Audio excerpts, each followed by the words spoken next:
tertúlia. Meu boa tarde aí para todos e todas. Hoje é dia 11 de maio de 2012, sexta-feira. O verbete é de número 2292. Ele tem 6 páginas, 50 elogios e 19 máximas. Eu chamo a atenção que a divisão do detalhinho tem 15 máximas. O tema é binômio, empatia, assertividade. A especialidade é conviviologia. Quem redigiu o verbete é o professor Pedro, que está aqui disposto a tudo. Vocês podem acertar, sentar suas baterias em cima dele, que ele aguenta bem. Estudou muito aí o assunto. Definição. O binômio empatia e assertividade é a capacidade, característica ou atributo de a consciência, homem ou mulher, se colocar no lugar de outro e inferir acuradamente os heteropenseiros prioritários, emitindo consideração fraterna, ao adotar a perspectiva alheia, buscando a autoexpressão clara, congruente e efetiva do posicionamento pessoal. A percepção fidedigna da heteropensenidade, a autoexposição pensênica direta, a grafopensenidade empática e assertiva, a assertividade ortopensênica, a matriz pensênica empático-assertiva, a expressão das diferenças conscienciais, a atenção constante à singularidade das consciências, as peculiaridades de cada interação, o ato de deixar o outro à vontade, o entendimento do momento evolutivo alheio, a correta leitura, interpretação e expressão consciencial. Os banhos energéticos confirmatórios, a conexão com o amparo de função, a leitura da psicosfera alheia, o acoplamento áurico, a interfusão energética, a assimilação simpática assistencial, a escagem lúcida consciente. Agora, na argumentologia, nós temos a taxologia, com 7 exemplos de posturas assertivas, muito importante isso aqui. E na caracterologia, o outro tópico tem 8 características de posturas holossomáticas geradoras de compreensão empática. Agora, na remissiologia dos 15 verbetes, nós destacamos 5. Assertividade cosmoética, binômio, admiração, discordância, empatia traforista, mutualidade da comunicação e princípio da empatia evolutiva. Frase enfática. Vivenciar o binômio empatia e assertividade através da experimentação orientada pelo Código Pessoal de Cosmoética é condição prioritária à autoexpressão rumo à paradiplomacia. Em escala de 1 a 5, qual o nível da vivência do binômio empatia e assertividade experimentado por você? Primário ou avançado? Em quais contextos? Com quais consciências? Agora, a filmografia tem uma fonte e a bibliografia específica tem 7 fontes. A webgrafia tem uma fonte. Tem muito detalhe aí nessas fontes. Agora, a mega análise aqui com João Paulo. São 20 itens. Contato, acoplamento, posicionamento, interatividade, fraternidade, feedback, rapport, decodificação, intercompreensão, telepatia, tares, assim, abordagem, amizade, conviviologia, comunicologia, intencionologia, interassistenciologia, parapercepciologia e paradiplomacia. Agora, o verbete aí do dicionário, nós temos a homine e numerologia. O argumento é autoevoluciológico. Eu chamo a atenção aí para a premissa que tem 7 itens para a pessoa pensar. E a argumentação também, que tem 7 itens para ela ver, que é para chamar a atenção aí de detalhes. Agora, nós temos aqui ao verbetógrafo. Em taxologia, página 10, item 5. Ortopensenidade. Poderia dar um exemplo sobre emitir opiniões pessoais, mesmo discordando, se necessário, sem contrapensenes?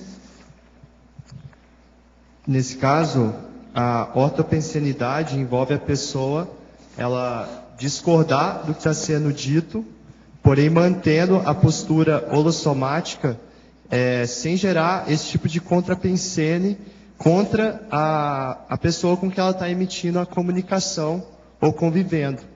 Então, nós convivemos hoje com um número enorme de consciências que têm as suas diferenças conscienciais, né? A gente vai estar sempre concordando e admirando algumas posturas e discordando de outras. Então, por exemplo, o professor Valdo, ele tem um exemplo disso, num momento aqui da tertúlia, em que foi feita uma obra em relação à conscienciologia, que ele exprimiu o desacordo dele com relação àquela obra, falou bastante coisas que ele não concordava em relação àquela publicação, porém mantendo a ortopensenidade, o que estava se tratando de uma exposição direta e cosmoética do assunto. Alberto Beethoven. Em Fatologia, páginas 7, sexta e sétima linhas, muito já se escreveu e falou sobre o fato dos homens serem de Marte e as mulheres de Vênus. Como conciliar e viver pacificamente com as diferenças somáticas, genéticas, cerebrais, hormonais e culturais entre androssomas e ginossomas? Pois é, essa aí é uma questão complexa ainda, né, para muita gente.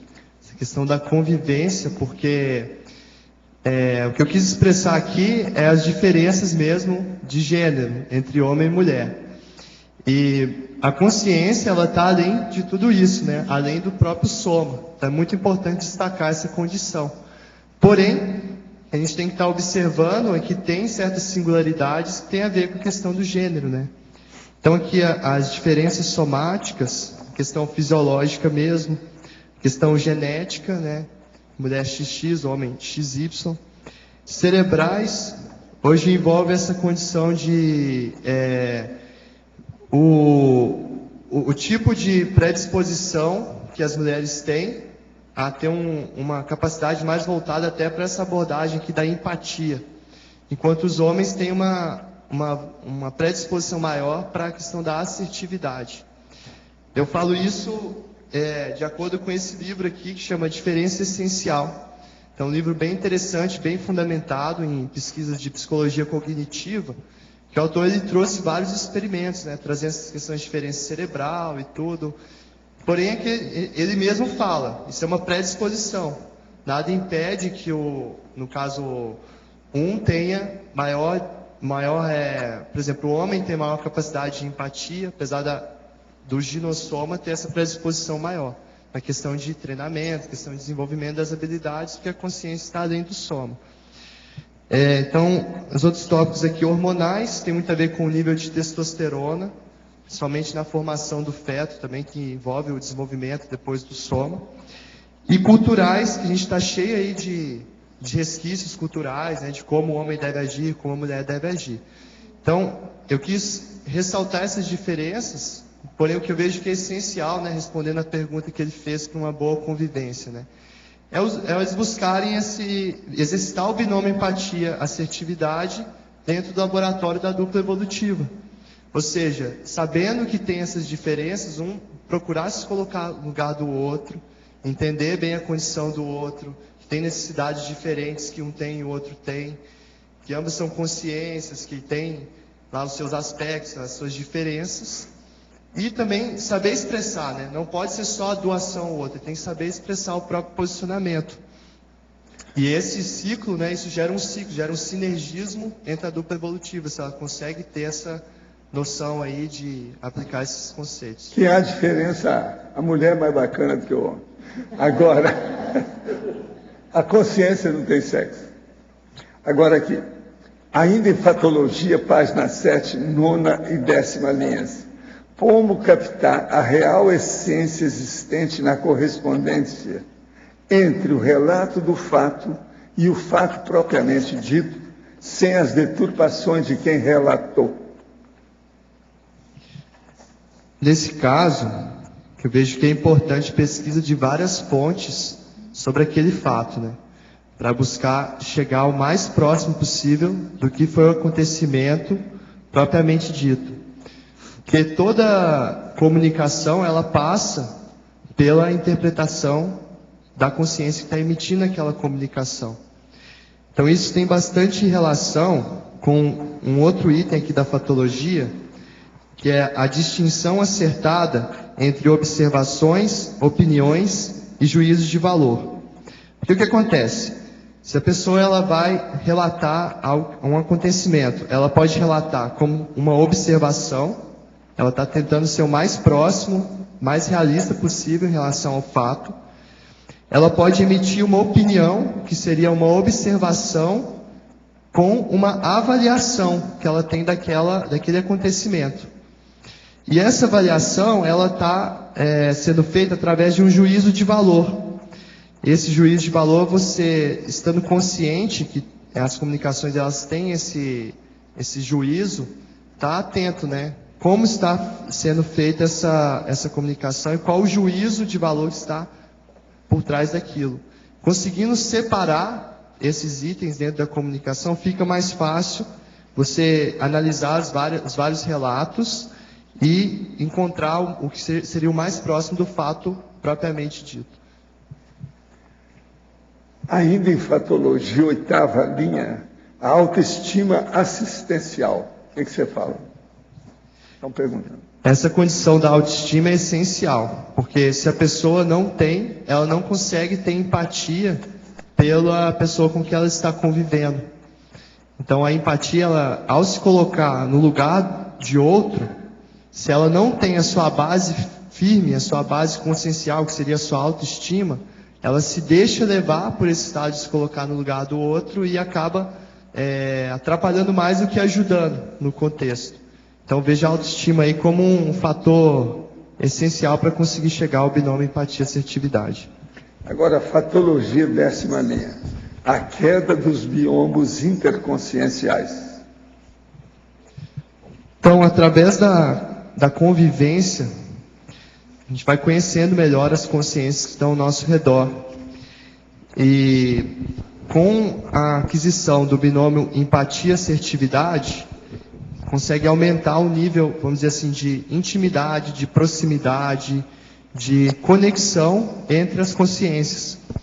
Então, dessa forma, muitas das aparências, né, que as pessoas emitem no conviver, no cotidiano, para quem está vivenciando de forma mais íntima ali, tentando ter essa conexão através da empatia e também se mostrando, né, tendo a sua sinceridade, mostrando o seu posicionamento de uma forma clara pela assertividade, ela acaba, para ambas as partes, né, uma via de mão dupla, acabando com esses biombos entre as consciências, né, essas separações. Agora, em tecnologia, página 8, 2ª linha, poderia explicar a técnica da pensenometria?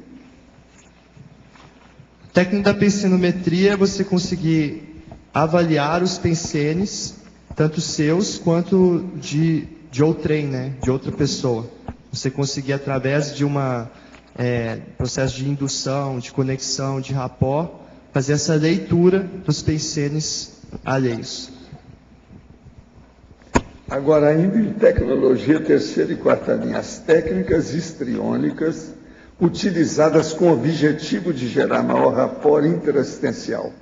Poderia explicar? Certo. Então, a questão aqui da empatia, ela tem muita relação com o rapport, com a conexão.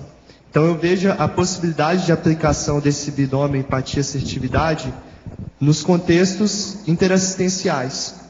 E muitas vezes, para você conseguir criar uma maior conexão com aquela consciência, é necessário usar de um pouco do histrionismo.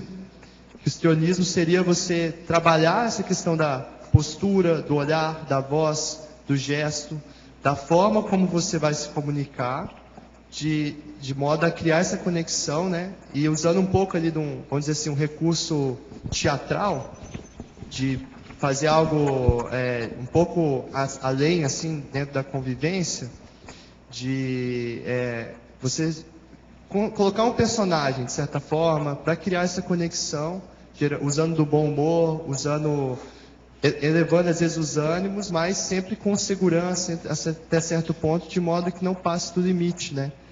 Sempre pensando na conexão com a finalidade interassistencial. Professor, assim como o banho hidroenergético revitaliza as energias do holochakra, pode-se dizer que a chuva revitaliza a Dimené, repercutindo nas energias do assassino? Olha, isso depende da chuva e depende do ambiente. Aí, porque tem chuva de diversas qualidades. E os ambientes também dependem da recepção que tem. Eu quero até falar nisso, aproveitando agora, que hoje está começando a vinda de uma frente fria, que vai chegar no domingo bem fria mesmo. Eles acham que alguns lugares por aí vão a 0 graus. De modo que você já se prepara, a turma de Foz aí. É hoje, amanhã e depois. Agora o outro aqui. Para disciplinar minhas bioenergias, tenho realizado EVs constantes de 30 em 30 minutos, usando um relógio de pulso, um cronômetro regressivo, que me avisa com um alarme sonoro o momento dos EVs. Percebo momentos de acalmia diários, porém em dias de tempestade na maioria das vezes. Assim como a TENEP, são necessários 6 meses até tudo se assentar. Às vezes precisa até demais, né? Eles estão mexendo com a energia direto. Resolvi tomar essa medida porque sem ela, os meus EVs diários não ultrapassavam o número de 12. Ok, eu desejo que você saia bem. Insista, não desista. Agora aqui, Alvero Betógrafo. Enfatologia, página 7, quinta linha. A comunicação não violenta utilizada na mediação de conflitos. De que modo o binômio empatia e assertividade pode ser utilizado, por exemplo, pelos emissários da ONU na mediação de conflitos como os do Oriente Médio? É bastante interessante esse método da comunicação não violenta. Ele está expresso melhor num livro com o mesmo título, Comunicação Não Violenta, que expressa bem também o que é o binômio empatia e assertividade. Nesse livro, o autor relata um caso justamente de um conflito no Oriente Médio, que ele estava dando uma palestra nessa situação lá do conflito. E como ele era americano, repararam que tinha dentro lá da faixa de Gaza alguns bombas de gás lacrimogêneo que tinham o símbolo Made in USA. Então associaram essa questão dos Estados Unidos com as bombas e com o palestrante. Então, na situação específica que ele conta no livro, que no meio da palestra todas as pessoas começaram a fazer um levante contra ele, chamá-lo de assassino, culpado por aquela situação. E ele foi se utilizando desse método da comunicação não violenta, de ser empático com aquelas pessoas, buscar entender quais as necessidades que elas tinham de estar expressando aquilo. Foi mostrando com esse diálogo que, na verdade, ele estava do lado deles também. E é muito interessante os efeitos, né, nessa questão da ONU, na mediação de conflitos, porque nessa situação em particular, que o autor relata que depois de 20 minutos de diálogo, a pessoa que começou o levante estava convidando ele para ir almoçar na casa dela. Então ele conseguiu contornar todo o contexto ali, que poderia dar muito problema, né, para uma situação ali pacífica, de amizade entre as partes. Ainda em Fatologia, página 7, última linha. Que vem a ser a queda dos biomas interconscienciais? Você já falou aí, mas é bom falar de novo. A queda dos biomas interconscienciais é o processo de sair das aparências entre as consciências e principalmente através de uma convivência mais buscando a intimidade, conhecer bem quem está do seu lado, as consciências com quem você convive, e para isso o binômio empatia e assertividade é uma via de mão dupla, porque você com empatia está se colocando no lugar da outra pessoa, conhecendo mais a realidade dela, expandindo a sua realidade, vendo de fato quem ela é, e através da assertividade você também se mostra, coloca quem você é, coloca seu posicionamento nas situações, ampliando a convivência dos dois. Alvero Betógrafo, o que te levou ao estudo do tema? Foi a superação de algum crafar? Qual a correlação do tema com a técnica da inversão existencial? Parabéns pelo verbete. É o Marco Zanardini que está falando isso para você. Obrigado, Marco. Grande amigo lá de Curitiba. Tem mais gente de Curitiba que falou aqui. O povo está aí Seu prestigiando. cartaz está grande lá em Curitiba. Mas o que é? Fala para ele aí, o que é que levou você a esse tema? Na verdade, essa questão foi uma inspiração minha também, de ampliar a questão da convivialidade, da comunicabilidade, que eu percebo no meu histórico, tem uma tendência maior para introversão, para estudo, para pegar livros e buscar, estudar, entender mais do assunto, passar mais tempo sozinho. E eu comecei a ver que eu tinha que desenvolver a questão da extroversão também de uma forma sadia. E isso foi um processo de tempo, assim, fui trabalhando, tanto que eu me mudei para Curitiba há cerca de 1 ano, eu cheguei lá, o pessoal já não conhecia esse lado, já me vê como uma pessoa mais aberta, expansiva, comunicativa, mas foi através disso. Então esse tema sempre me interessou, quando eu comecei a estudar, fazer essas reciclagens. O outro de Curitiba que perguntou aqui, ó, 2 perguntas, dessa é do Diego Lopes, da Greenvex lá. Do Greenvex, Diego, parceiro do Greenvex. E a técnica da inversão existencial, ela ajuda porque ela maximiza suas reciclagens. Está desde cedo já buscando aproveitar, otimizar seu tempo, suas oportunidades para estar fazendo esse tipo de reciclagem, né? Então foi algo que me fez abrir os olhos para essa necessidade, principalmente estar em sala dando aula, atuando como agente da TARES, né, agente retrocognitivo. E nesse caso, esse binômio, eu considero que ele facilita bem para realizar esse tipo de proposta aí da TARES. Agora, Pedro, nessa questão do binômio, eu fiquei com uma dúvida aqui, dessa vez você pode me ajudar. Diga. Na definologia, tá? Você colocou que binômio, empatia, assertividade é a capacidade, característica, o atributo da consciência, homem ou mulher, se colocar no lugar de outrem, inferir acuradamente os retropensantes prioritários. Aqui que eu queria que você aprofundasse, emitindo consideração fraterna ao adotar a perspectiva alheia. Por que você colocou adotar, ao invés de ao entender a perspectiva alheia? Porque adotar não seria uma condição um pouco mais além? Não seria só uma questão de entendimento da perspectiva alheia? Por que você escolheu a adoção da perspectiva alheia? Uhum. É porque a adoção ela é momentânea. Você realiza essa adoção. Então, eu quis me referir aqui dentro do conceito de empatia, que é um conceito que hoje não tem uma definição precisa nos meios da psicologia, tem várias definições diferentes. E das pesquisas que eu fiz, eu vi que um essencial da empatia são 3 componentes. Um deles seria o componente cognitivo, que é você se colocar no lugar de outra pessoa. É o inicial, a sua cognição se colocar no lugar da cognição da outra. E aí, emitir a consideração fraterna seria o componente afetivo. Você está fazendo isso buscando o quê? O bem-estar da outra pessoa. E adotar a perspectiva alheia seria um componente mais comportamental, ou seja, você tem uma série de posturas, algumas delas eu cito na caracteriologia, que seria uma forma de facilitar essa adoção, que é sempre momentânea. E através desses 3 componentes, você consegue chegar ao entendimento da visão do outro, da mundividência do outro. Essa seria a ideia da definição. Ok. Alver Betógrafo. Enfatologia, página 8, primeira linha. As distorções na auto- e heteroimagem. Poderia abordar?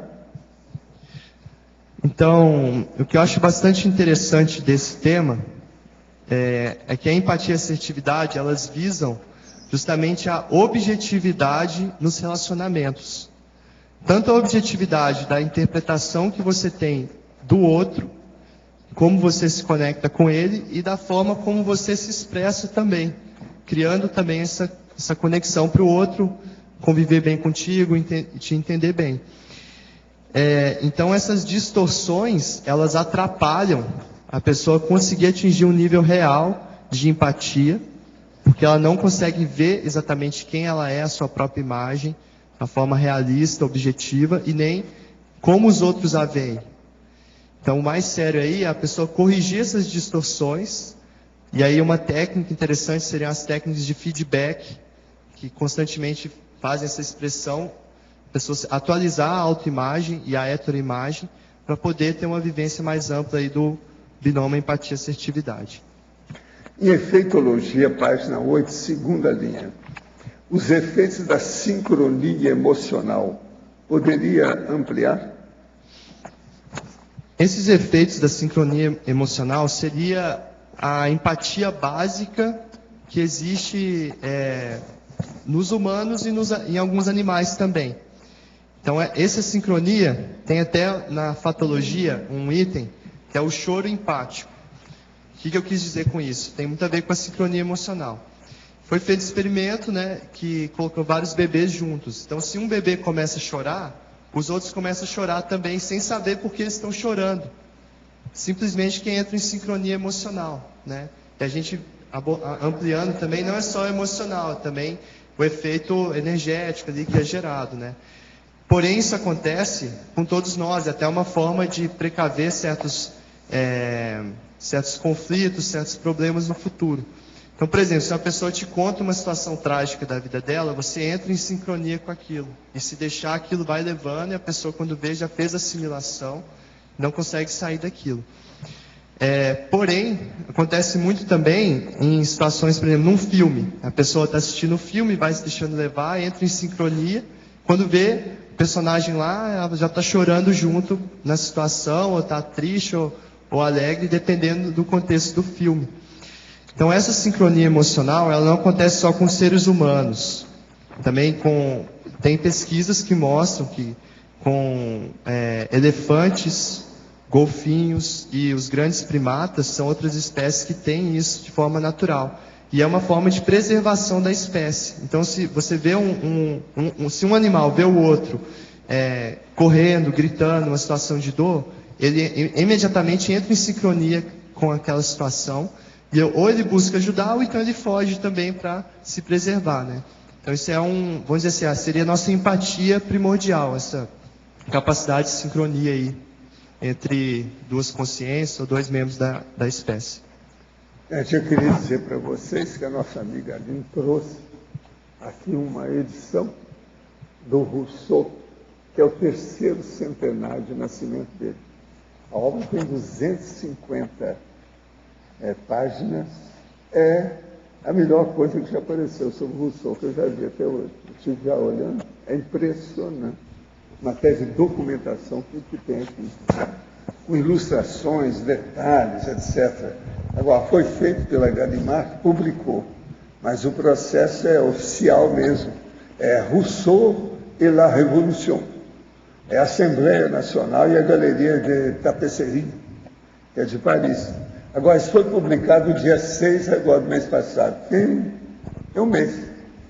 Está quente o processo. Agora, tudo quanto é documento do Rousseau tem aqui com respeito à Revolução Francesa.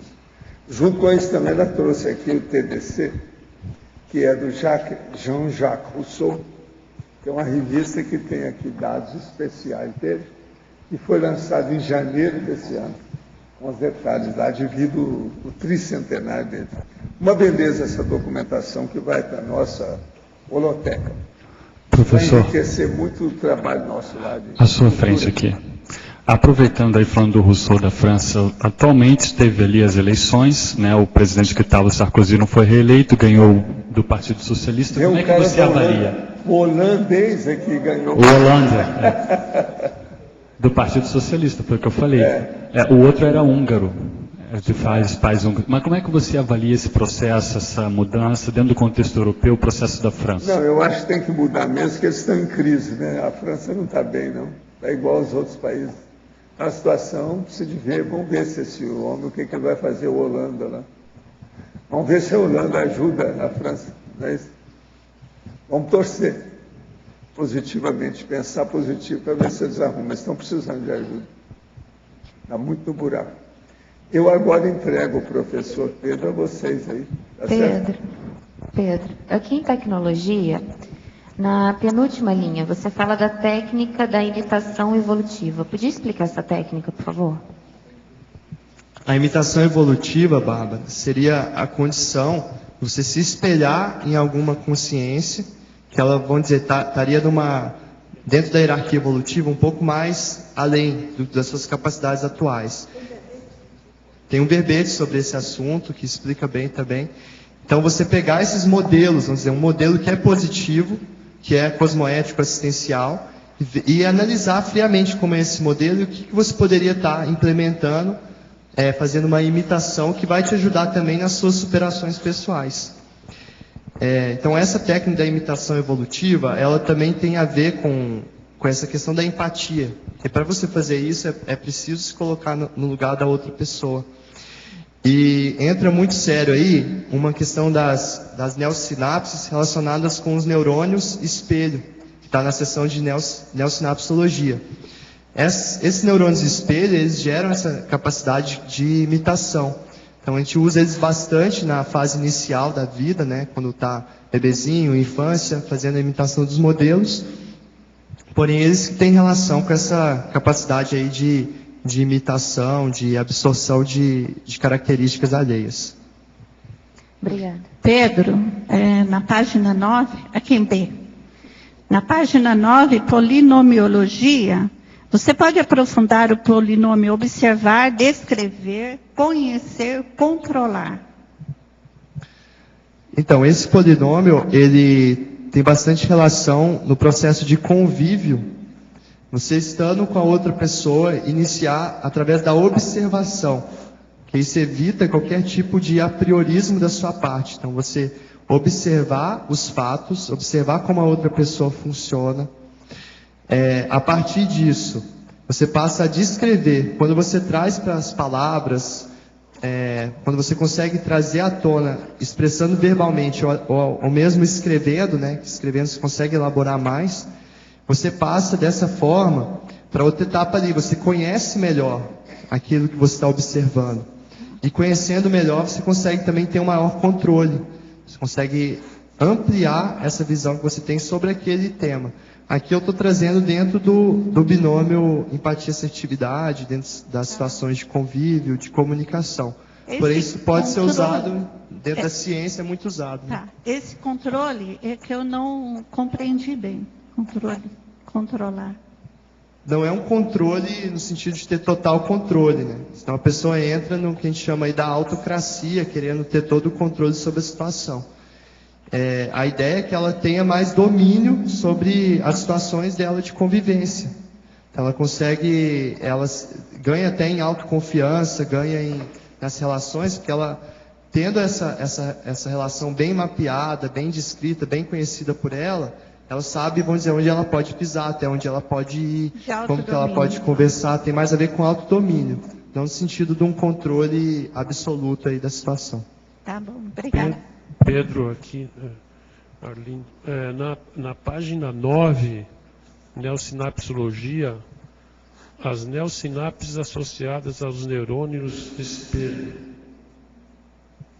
Esse já foi falado agora, na pergunta da Bárbara sobre imitação evolutiva, mas posso explicar de novo, que os neurônios espelho, eles funcionam principalmente na imitação de modelos que nós temos. Então, eles são muito atuantes nas fases iniciais de vida, no caso, a criança em desenvolvimento, imitando os modelos paterno, materno, mas a gente mantém esses neurônios em todas as situações, a gente está se espelhando com os outros. E esses neurônios também são responsáveis pela condição que a gente falou anteriormente, que é da sincronia emocional. Então, se a pessoa ela te conta uma situação, você automaticamente se coloca no lugar dela. Então, às vezes, uma pessoa começa a contar, tive um acidente, que foi assim, assim, assim. Aí, quem já não sentiu, que aí você começa a sentir as dores do acidente dela, né? Você machucou a perna, você sente uma sensação na perna também, imaginando como seria passar por aquilo. Então, tem a ver com essa questão da imitação dos neurônios espelho aí, de se espelhar na outra pessoa mesmo, de ter essa conexão, que é algo, vamos dizer assim, natural, até instintivo da nossa parte de fazer. E o seguinte, aqui acho que ainda ninguém perguntou, né? Os neossinapses relacionados aos neurônios fusiformes vão e conomam? Esse é um tema bem interessante. Até esperava que alguém fosse perguntar mesmo, porque esse termo é diferente. Eu peguei essa informação nesse livro aqui, que é de um primatólogo. O livro chama A Era da Empatia. Lições da Natureza para uma Sociedade Mais Gentil. Então ele faz vários estudos sobre comportamento, estudos de etologia, né? Observação do comportamento animal. Então, nesses neurônios fusiformes von Economo foi quem descobriu. São neurônios em forma de fuso, que eles são mais alongados. Então, esses diferem dos neurônios convencionais, que a maioria dos neurônios que nós temos, porque eles fazem conexões entre áreas distantes do cérebro. Então, tem muitos neurônios desse tipo, fusiformes, numa área que o pessoal que está mapeando o cérebro considera que é a área nossa mais humana, entendeu? Que diferencia a gente como seres humanos. Com o crescimento mesmo da caixa encefálica, aumento do volume do encéfalo, esses neurônios se desenvolveram mais. E aí, como tem essa relação, eu só tinha encontrado esses neurônios em grandes primatas, além da nossa espécie hominídea e tudo. E percebiam as habilidades de empatia em outros animais também, como eu falei aqui, nos golfinhos, nos elefantes, alguns cachorros também. Só que aí, posteriormente, foi feita uma descoberta que golfinhos e baleias e outros animais também, como os elefantes, têm esse tipo de neurônio. Então, ele está diretamente associado com essa habilidade aí da empatia. A era da empatia. Está na bibliografia, é o item 4. Franz de Waal, o nome do autor. Eles são mais inteligentes, né, entre os animais. Isso tem alguma relação com a inteligência deles? Você não sabe. Talvez tenha. O que no livro ele cita é que tem relação com essa habilidade de empatia. Então, por exemplo, ele conta vários casos. Um bebê humano caiu num zoológico, né? Numa jaula que tinha uma série de macacos. Em vez de eles pegarem e sei lá, tentar agredir aquele intruso que estava entrando ali, uma primata mãe, ela pegou o bebê, acolheu e devolveu para a mãe humana. Então, eles têm essa habilidade, né? Mesma coisa, um elefante. Eles conseguiram, analisando o comportamento dos elefantes, ver um elefante que estava ferido, caído no chão, aí veio o outro, tentou ajudar ele a levantar, fez aquela força toda, que o elefante só um pouquinho pesado, né? Conseguiu ajudar, então tiveram essa postura, né? De ter essa consideração pelo outro ser que estava ali, eles estão relacionando com esse tipo de neurônios aí, von Economo. Então, obrigado. Pedro, poderia fazer um comentário sobre o sinergismo, empatia e liderança junto com a teoria da evolução consciencial em grupo? No detalhismo? O sinergismo, empatia e liderança com o quê? Com a teoria da evolução consciencial em grupo.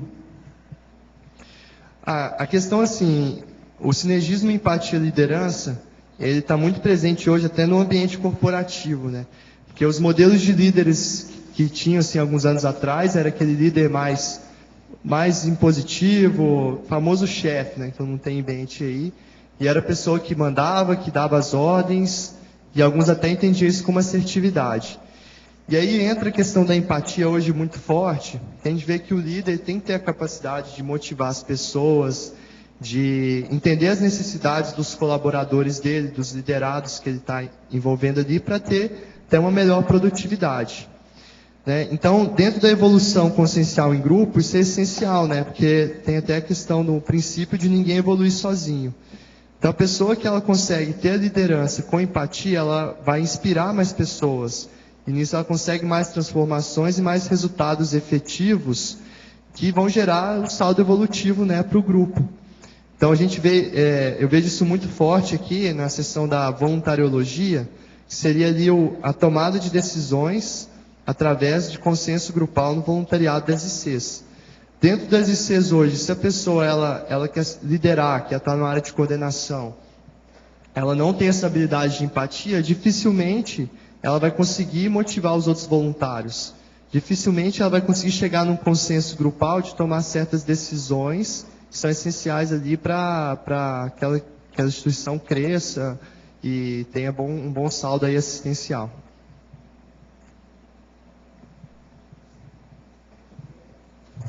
Na página 9, aquilo mesmo que o Arlindo perguntou, eu queria que você desse sequência. Em neurosinapsologia, você falou dos neurônios espelhos, falou dos fusiformes, e eu queria que você continuasse com o último deles. Tá, o último aqui é as neosinapses derivadas do aproveitamento de neointerações evolutivas. Então, cada interação, se você souber, vamos dizer assim, aproveitá-la, ela tem um aprendizado intrínseco. Acho que a questão da evolução consciencial tem muita relação com isso. A pessoa saber extrair o melhor de cada convivência que ela tá tendo ali. Se ela consegue acertar, isso é ótimo. Se ela, vamos dizer, cometer uma falha, cometer um erro, é importante ela estar atenta para aquele princípio de ter sempre um modo mais acertado dela proceder. Então, ela está dessa forma, se ela usar dessas duas fórmulas, vamos dizer assim, ela está sempre se analisando, todas as interações que ela está tendo e as novas interações, elas vão ser evolutivas e isso vai gerar neosinapses. E eu quis expressar isso também aqui na seção da laboratoriologia. Se pegarem lá a última da laboratoriologia, está a ampliação do próprio laboratório consciencial através da vivência do binômio empatia-assertividade. A pessoa tomando essa postura, ela vai ampliar, não só as neosinapses, mas ampliar o próprio labicon dela. Porque ela vai aproveitar as vivências dos outros também, através da empatia, e vai poder ter uma postura mais assistencial, usando da assertividade. Só uma curiosidade. Esses dois primeiros neurônios que você trouxe, você chegou a pesquisar o surgimento deles, quando eles surgem, desenvolvem, como é que eles são utilizados? É mais do espelho numa certa fase, ou o neurônio espelho fica sempre sendo utilizado? Não sei se... Porque o exemplo, a gente sabe que fala muito alto, né? Como? O exemplo, ele fala muito alto. Talvez seja a partir disso que você colocou, dos neurônios espelho. Né? Sim. Os neurônios espelhos são mais atuantes na fase inicial. Nós não temos modelos, né? Então, a criança, ela usa bastante. Agora, eles não deixam de se desenvolver, né? Que fala desses neurônios espelho aqui, se você pesquisar na webgrafia, tem um vídeo que fala, o vídeo chama The Empathic Civilization, que fala um pouco dos neurônios espelho, como que eles funcionam, dos experimentos que foram feitos. E dos neurônios von Economo, no outro livro, A Era da Empatia, que ele traz, foi uma descoberta de cerca de 10 anos atrás, esses neurônios von Economo, mas que são muito atuantes nessas conexões entre regiões distantes do cérebro. Então, eles estão muito presentes. Porque os neurônios, eles são válidos não pela quantidade de neurônios, mas pela quantidade de conexões entre neurônios. Então, esses fusiformes, eles têm uma habilidade maior de conectar com áreas distantes. Então, eles são peças-chave ali na circuitaria neuronial. Não sei se tem alguém da neuroconscienciologia aí que quiser abordar esse assunto aí. Eu não sou especialista. Uma última pergunta, então. Logo abaixo, ali, em interaciologia, do final, né, a terceira de baixo para cima, você fala da interação telepática, assistente amparador. A interação telepática assistente, amparador extrafísico do assistente, isso. Amparador extrafísico do assistido e assistido. Isso. Então, para ter essa conexão é necessário muito rapport entre eles, né? Para conseguir ser assertivo na finalidade aí que é assistencial. Então, num contexto de assistência, é importante a pessoa que está se colocando como assistente, ela buscar essa conexão com o amparador. E com o próprio amparador, né, que é através da sinalética pessoal, e muitas vezes buscar também com o amparador do assistido. Só que essa conexão com o amparador do assistido, ela pode ser realizada pelo próprio amparador, o seu amparador. Então, já vi, o professor Valdo já comentou isso algumas vezes, pessoas que fazem atendimento lá embaixo, e aí tem a percepção dos amparadores, e o amparador que comenta, isso aqui você pode abordar, isso até aqui você vai. Então, vai até o limite que é para expor para aquela consciência. Então, isso é muito importante aí nesse contexto. Ok. Agora, uma última pergunta para o professor Valdo, aqui no verbete do dicionário na Omni Enumerologia, página 2. Eu gostaria que o senhor aprofundasse um pouquinho o item 4 o 6 e o 7. A autoinflexibilidade lúcida, é isso que você quer saber? Isso. A autoinflexibilidade lúcida é a pessoa que ela é inflexível consigo mesma. Então ela melhora o processo, ela não se perdoa, ela procura se organizar para aumentar a sua disciplina pessoal, entende?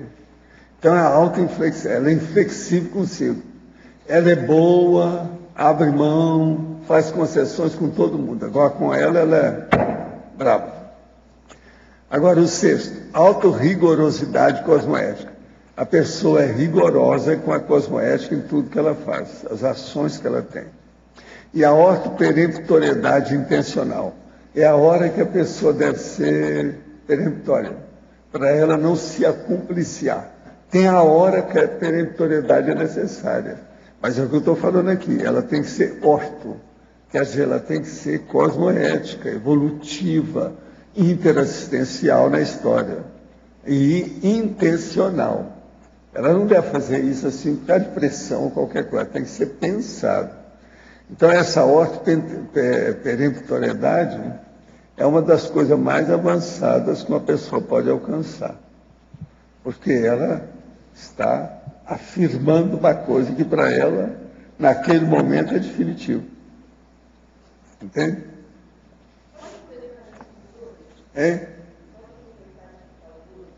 O 2, autoenrijecimento prolífico. É a hora que a pessoa, por exemplo, vai levando, empurrando com a barriga e o tempo vai passando. Ela tem que enrijecer consigo mesma para produzir alguma coisa, porque senão fica tudo braço cruzado. Não, estou esperando até o ano que vem, tal, com calma. É o que a gente vê por aqui, ainda tem muita gente com isso. Está precisando muito dessa listagem aí. Eu não dei direta nenhuma, eu só falei que tem gente, mas não falei quem. Não é você, não. Você não é isso, de modo algum.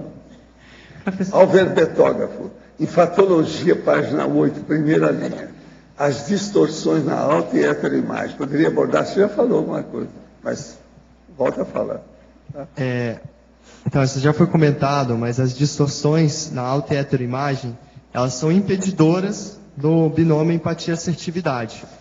No caso, se a pessoa ela não usa da habilidade de empatia, ela acaba deixando de ser objetiva na imagem que ela tem do outro, e vice-versa, né? Então, a mesma condição entra na assertividade. Ela está diretamente relacionada com a objetividade na autoexposição pessoal. Então, se você tem uma distorção na sua autoimagem, você não vai estar expressando diretamente de forma assertiva. Da mesma forma, se você tem uma distorção na forma como os outros te veem, muitas vezes isso vai prejudicar. Você não está tendo uma conexão direta com aquela pessoa, não vai conseguir se conectar, criar um rapport. Aí, para isso, a solução seria a técnica de feedback. A pessoa se abrir para o feedback, saber receber o feedback, agradecer quando é um feedback de elogio, ou então refletir, ponderar quando é um feedback corretivo, que aí, de certa forma, ela vai se aproximando de atingir maior correspondência entre a auto e a heteroimagem. Alverbetógrafo, enfatologia, sétima linha. A distinção acertada entre observações, opiniões e juízos de valor. Poderia aprofundar? Essa condição já foi abordada também, aí eu vou ampliar da seguinte forma.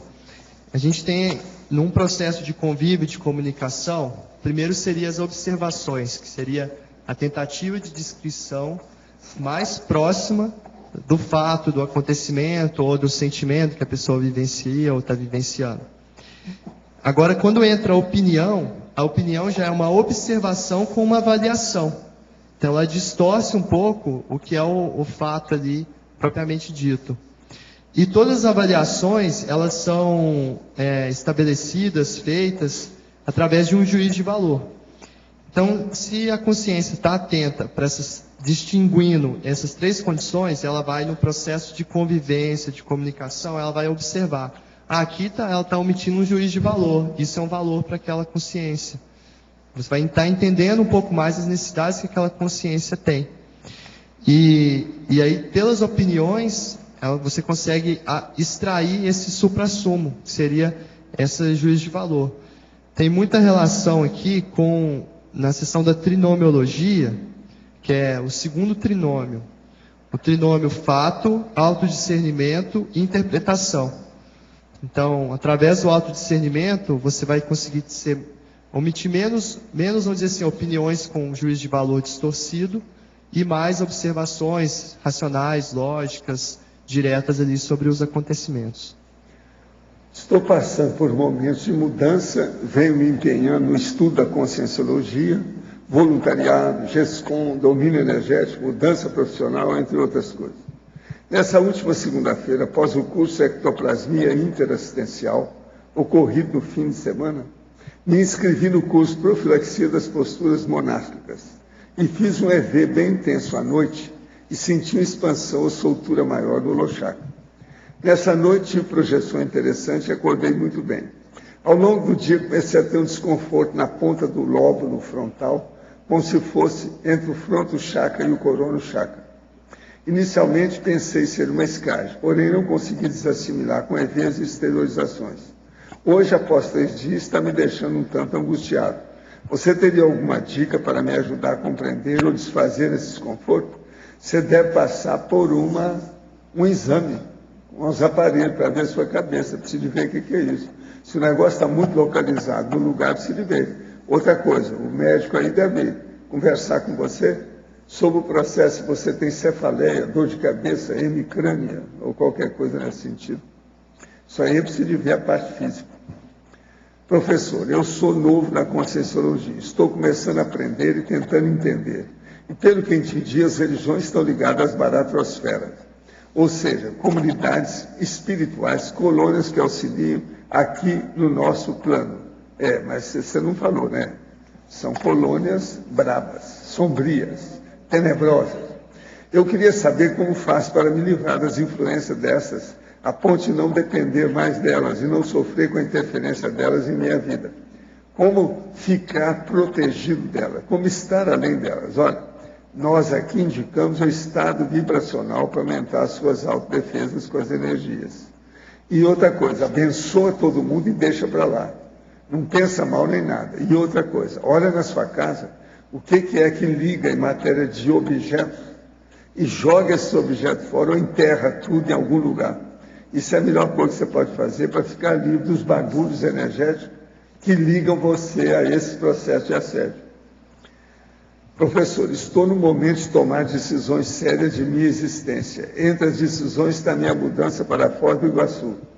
Ontem, ao deitar, fiquei indagando como executar minhas decisões. Então, tive um sonho lúcido, uma projeção, onde eu fiz essa pergunta a uma consciência e ela respondeu assim: tem uma alavanca que você move o mundo. Tem uma alavanca, isso aí. O senhor poderia me ajudar a interpretar essa resposta? É preciso ver o que é que você precisa fazer para vir para a Foz. Você, como é que você vai sobreviver aqui? É bom examinar isso, é a primeira coisa. Primeiro você tem que ver a sua sobrevivência, depois que você pensa no resto. Vai dar certo? Como é que é? Agora, segundo, você vai examinar se tem gente que é dependente seu. De onde você vai sair, como é que fica a dependência? Você não deve desfalcar o trabalho da ida de onde você está. Quando você vir para cá, tem que sair em paz com todo mundo. Isso é que é o ideal. E eu estou te dando aí 2 alavancas boas. Pensa nisso. Né? Pedro, aqui no ar, queria fazer uma pergunta para o Mineirinho. Tudo bem, Mineirinho? Manda ver. Na verdade, não é nenhuma pergunta. Eu queria saber se você chegou a falar um pouco a respeito desse filme, que eu cheguei um pouco atrasado de Porta em Porta. Você chegou a comentar alguma coisa dele? Não, ainda não. É porque esse filme realmente ele expressa muito bem o que é empatia e essa assertividade. Porque é uma pessoa que tem problemas, como você fala aqui, e ele não julga ninguém, né? Então eu acho que para quem gosta de ver filme, assistir esse filme, e é um fato real, né? É um caso verídico. Ele foi campeão de vendas nos Estados Unidos, né? Bateu todo mundo com paralisia cerebral e a mãe com Alzheimer. Né? Deu um exemplo de vida que quando eu vi pela primeira vez, aliás, eu vi até 2 vezes, porque eu usei para dar palestra algumas partes desse filme aí. Então quem realmente quer entender um pouco, né, sinergismo, de empatia, de assertividade. O que esse cara fez lá na vida dele foi espetacular. E eu queria fazer uma pergunta para você, até em cima disso aqui, que eu acho que essa questão, o professor Waldo sempre fala, a questão da pessoa na convivialidade, se ela não consegue conviver bem com a dupla, dificilmente ela vai conseguir conviver com outras pessoas. E aí você fala a questão da dupla aqui, né? Onde é que está aqui? Interação entre os parceiros da dupla evolutiva. Na Interaciologia, na página 9, eu queria até que você expandisse isso, porque eu acho que esse tema seu, essa questão começa dentro da dupla, né? Se a pessoa não consegue empatia com a própria dupla, nem assertividade, como é que ela vai com uma pessoa estranha? Se a pessoa convive com ela, né, no dia a dia, ela mal conhece, não estou dizendo que vai acertar 100%, mas conseguir algum nível de empatia. Não sei se você concorda com isso, que você pode falar a respeito. Sem dúvida. A condição da dupla evolutiva, até tem na laboratoriologia, o laboratório da dupla evolutiva, que seria um dos, vamos dizer assim, melhores para você experimentar essa condição aí da empatia e da assertividade. Porque até a pessoa pegar o jeito, ela vai errar, né? Às vezes ela vai dosar um pouco mais da empatia, vai cair para, vamos dizer assim, para omissão, né? Fazer muita assimilação e não vai se posicionar. Às vezes ela vai ser muito assertiva, vai acabar passando por cima da outra pessoa, né? Atropelando um pouco a condição ali. Então, assim, o laboratório da dupla facilita, porque por você já ter um convívio mais íntimo com a pessoa, já tem uma relação mais sólida de confiança, permite esse tipo de experimentação mais ampla, né? Porque com uma pessoa que você tem menos convivência. Porque eu já reparei isso até com pessoas que são muito próximas, aqueles colegas muito próximos e tal, que às vezes você até percebe o problema da pessoa antes dela falar. Você já vê agora talvez pela energia, mas antes eu não entendia muito disso. Você fazia uma leitura da pessoa, né? Você tem até aqui aquela questão do primário, né? Da leitura, binômio empatia assertividade primária, que você faz uma empatia assertiva sem o parapsiquismo, né? Que você fala aqui no exemplologia. Exato. Eu, antes da Conscienciologia, muitas vezes a gente percebia uma pessoa que era conhecida, que ela estava com alguma coisa está acontecendo. Aconteceu algum problema com você? Porque você já percebia numa leitura primária daquela pessoa. Tamanha era a empatia, o convívio, a proximidade que você tinha com a pessoa, né? Exatamente. E com o parapsiquismo se expande muito, né? Porque a gente vê a influência de consciex e das energias, no caso, às vezes uma interação ela se torna mais difícil porque está tudo desorganizado nesse sentido, né? A pessoa não está percebendo a multidimensionalidade. Mas aí, com relação também à dupla, que você levantou essa condição, eu acho que foi falado aqui das diferenças, né, entre andossomas e ginossomas. Tem a condição que foi citada também dos dois, eles buscarem cada vez mais essa interação, a ampliação da interação. E aí, muitas vezes, com o tempo, né, a questão da rotina vai desgastando a vivência do casal, acontecem muitas brigas, muitos problemas que um não consegue mais ter empatia pelo outro. E por que isso? Aí entra aqui na fatologia, na quinta linha, tem lá no final, as atribuições irrealistas impedindo as afirmações realistas. Então, com uma pessoa que você convive há mais tempo, você começa a atribuir, né? Que ela é de um jeito. Minha dupla, ela sempre foi assim. Rotulando, né? Você rotula a pessoa. E isso é uma atribuição que, às vezes, como a dupla está em processo de reciclagem constante, a outra não consegue perceber que ela mudou. E ela continua atribuindo, até que chega um ponto em que os dois perdem a afinidade, né?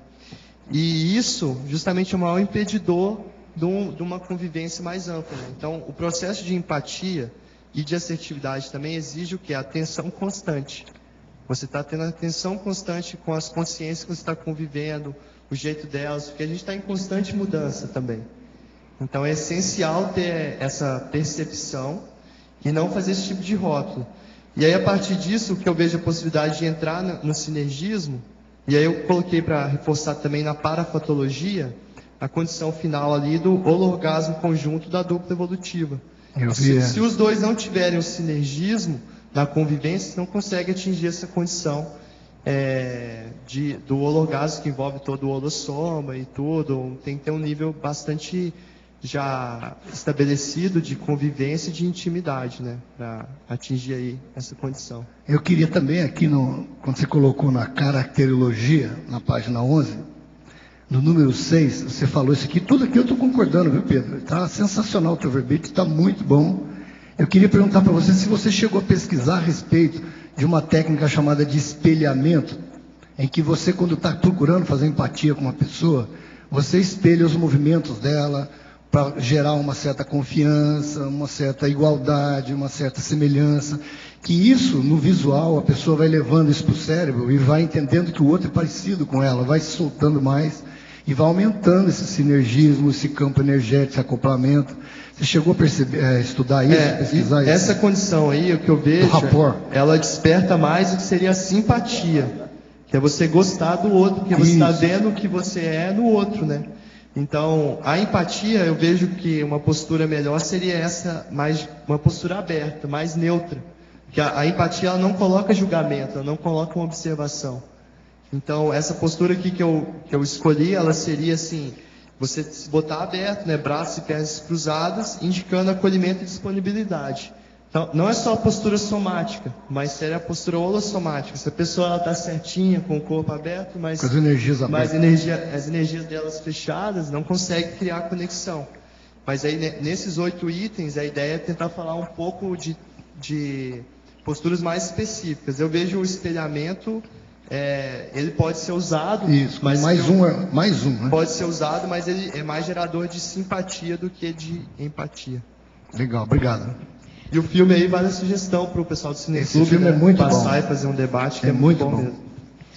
Pedro, aqui do seu lado, na página 9, na neosinapsologia, na parte de cima, você fala no primeiro item logo, você fala dos neurônios espelho. Já perguntaram, mas... É curioso, realmente. É interessante. É a terceira vez. Eu sugiro ver o vídeo aqui da webigrafia. No vídeo da webigrafia, eles citam um exemplo. Então, esses neurônios espelho é a condição da pessoa realmente espelhar na outra. Então, os modelos que a gente tem, principalmente a criança, ela começa espelhando o adulto, né? Os pais e tal. A gente mantém essa postura muito e tem relação com a técnica da imitação evolutiva. E é algo mais, vamos dizer assim, instintivo nosso, fazer esse espelhamento. Então, tem que estar bem atento, né?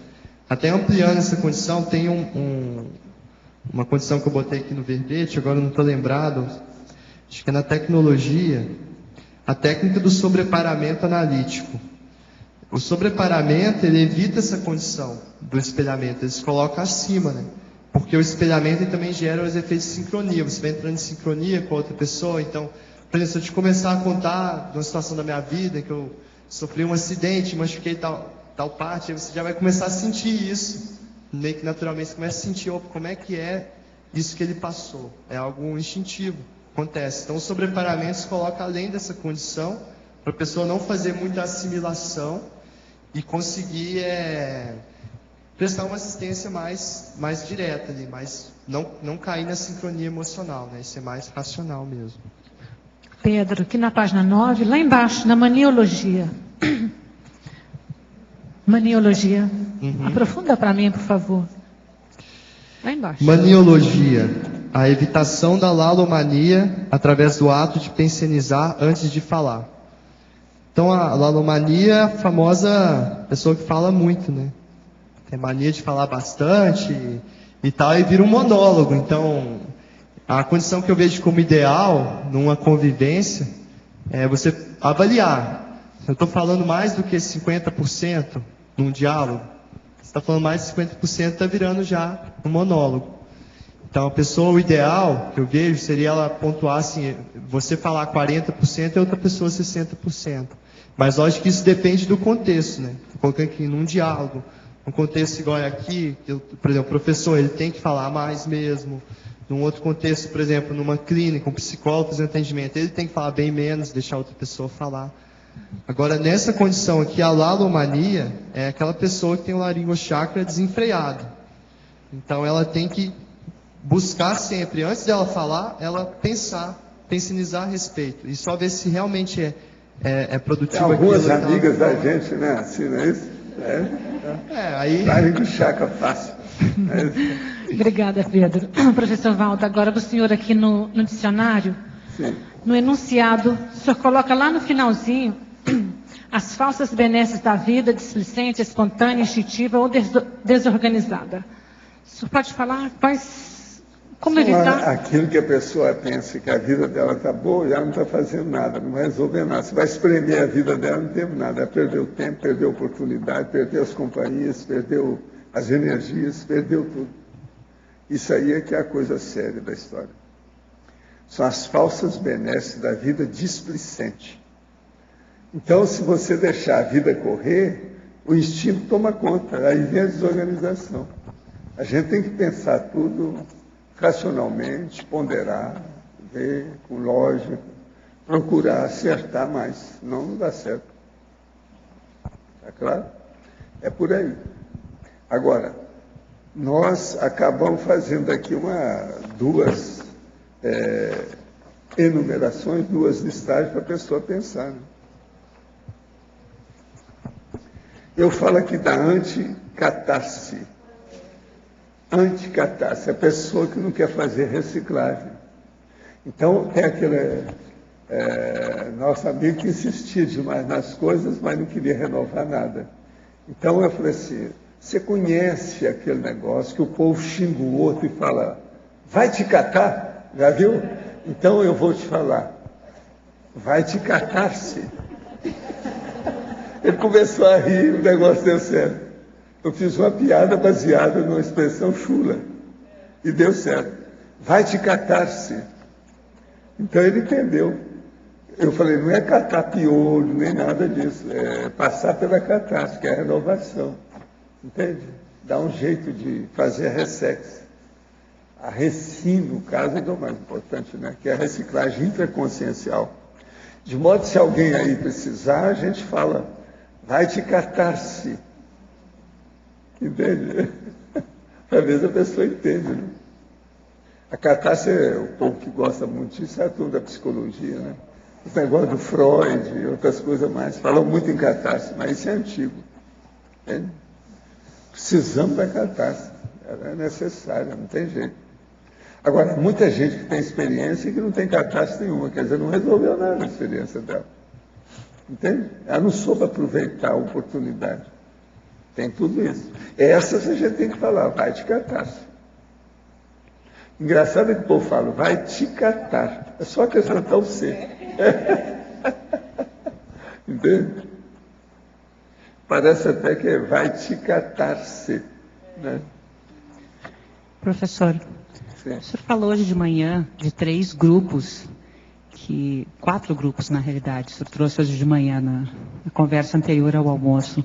O senhor falou dos jovens, até fez um comentário que o Loche às vezes fica falando a respeito e que não dá resultado, não sei exatamente, não ficou muito claro. Não, é um processo que os jovens, por exemplo, aqui nós temos várias gerações de inversores já. Porque as gerações antigamente eram 20, 25 anos para fazer uma geração.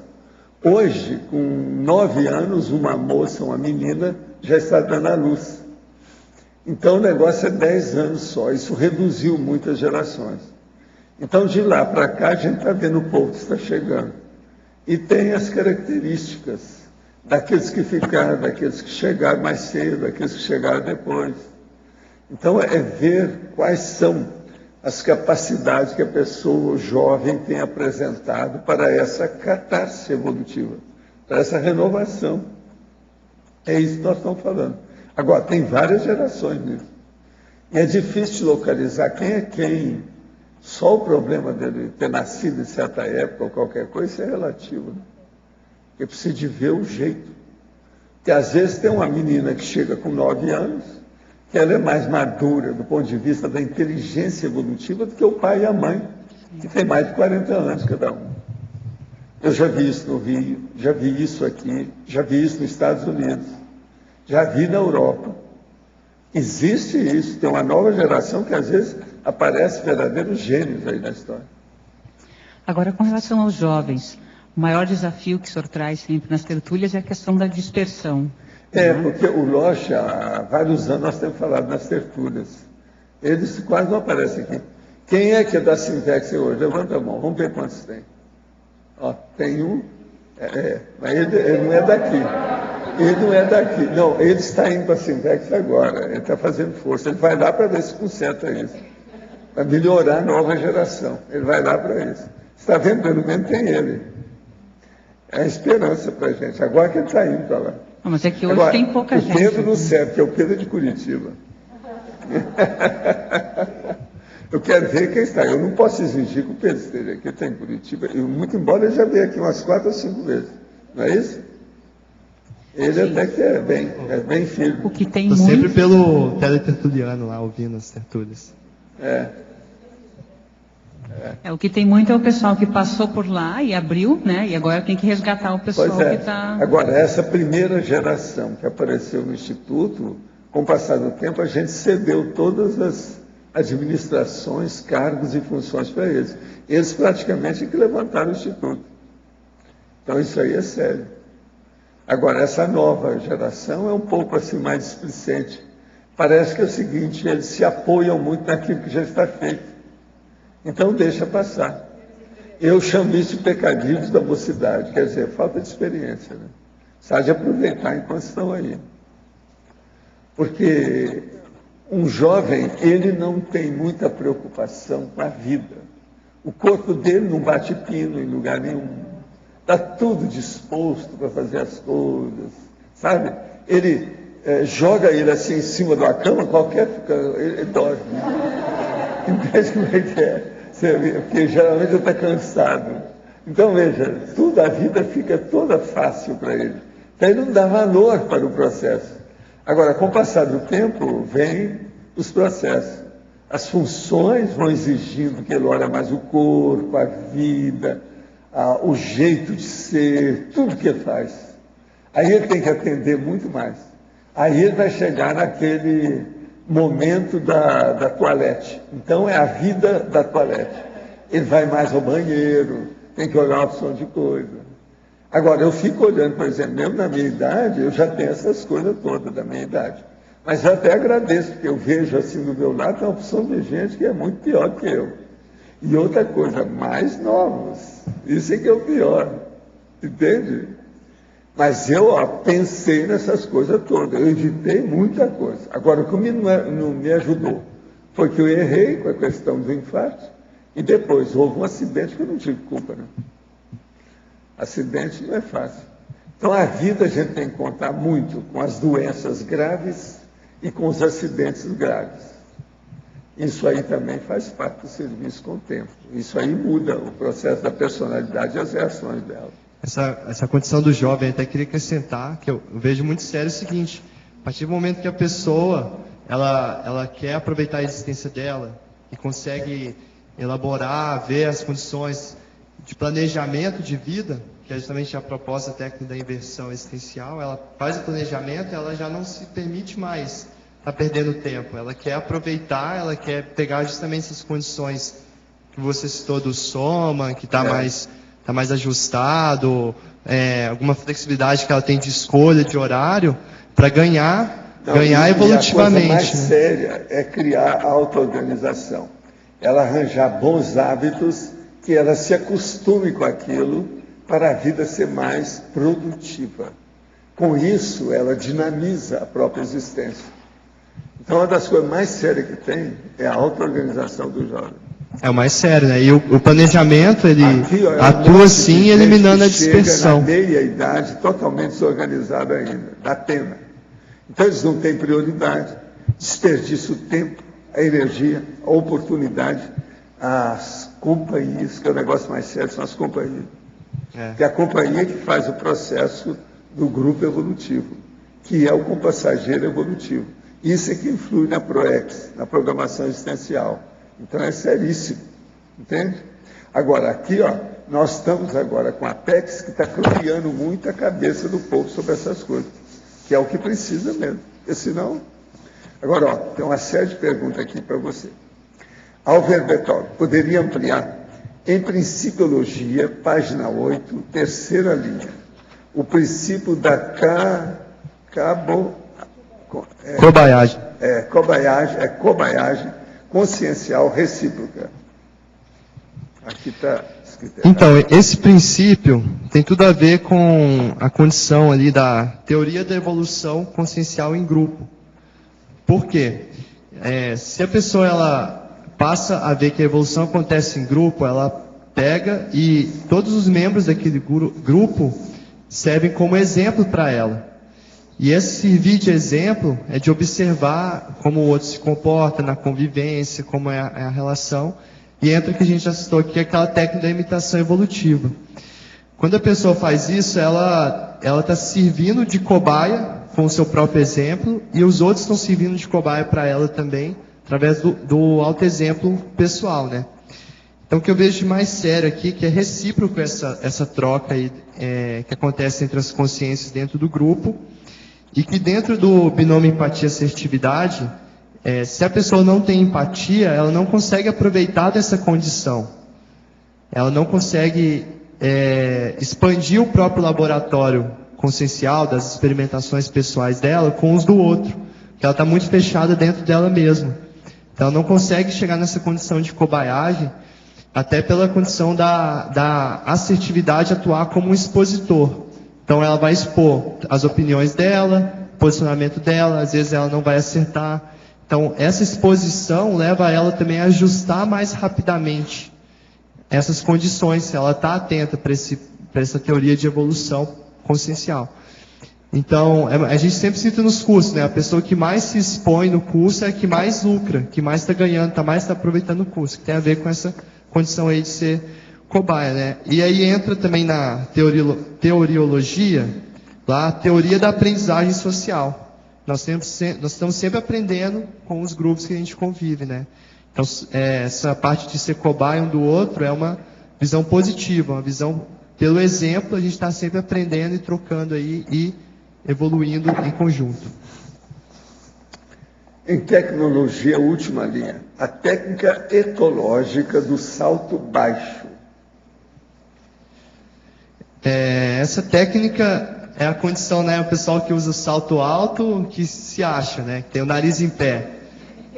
Então, isso impede qualquer conexão com outras consciências. Como é que ela vai chegar no ambiente e vai se conectar, sendo que ela se acha a maioral, ela quer se colocar superior? Então, isso no fundo é fruto de uma insegurança. A pessoa precisa causar uma impressão e tudo, em vez de ela simplesmente ser ela mesma, ser interessante, buscar se conectar interessar pelas outras pessoas. Então, essa técnica do salto baixo é justamente descer dessa condição aí para buscar ter mais conexão com os outros, né? Na evolução em conjunto aí, como a gente já comentou. Na sua opinião, qual é a maior dificuldade para se alcançar uma paradiplomacia teática nessa dimensão intrafísica? A maior dificuldade para se atingir a paradiplomacia é a condição do fechadismo consciencial. É a pessoa que ela não interage, seja por medo de errar, por perfeccionismo, ou por ela estar nessa condição que a gente acabou de citar, de querer se achar. Então, no fundo, é uma insegurança, um fruto de insegurança. Para a pessoa atingir, chegar à condição de paradiplomacia, é até o que é citado aqui na frase enfática, né? Que é bom reforçar, que é a utilização desse binômio, empatia e assertividade. Ela está buscando experimentar através desses dois conceitos aí unidos, e sempre orientada pela cosmoética. Então, o código pessoal de cosmoética, elaborado pela consciência e seguido por ela, pela vontade dela, ele vai estar sempre sendo ampliado através das convivências, do aprendizado intrínseco que ela tem em cada interação, para ela chegar nessa relação ganha-ganha na interconvivialidade. E isso de forma multidimensional, né? Que seria a paradiplomacia, que vai além da diplomacia apenas intrafísica terrestre. Então, acho que o caminho é por aí. Enfatologia, página 7, quinta linha. Poderia ampliar as atribuições irrealistas, impedindo as afirmações realistas? Essa condição aí já foi falado, mas é bom frisar, né, que é muito comum numa pessoa que você já convive há mais tempo, você fazer uma atribuição. que é aquela pessoa é desse jeito, aquela pessoa é mais calada, ou aquela pessoa fala mais, ou aquela pessoa gosta de tal tipo de coisa. E se você não está sempre buscando ter empatia, que é uma atenção constante às singularidades daquela consciência, às mudanças que ela está realizando, você muitas vezes pode ficar desatualizado. Então a pessoa fica desatualizada, acha que o outro ainda é daquele jeito, sendo que o outro já fez a reciclagem, já está diferente. E isso impede o quê? Que ela se expresse plenamente também, que ela seja assertiva nas convivências e nas comunicações entre as consciências. Em Estrangeirismologia, página 7, terceira linha. O que seria a awareness permanente? A awareness permanente tem a ver com essa condição da atenção constante. Então, é a pessoa manter a consciência, no sentido dela estar consciente para a situação constantemente. Autolucidez. Exatamente. Permanente.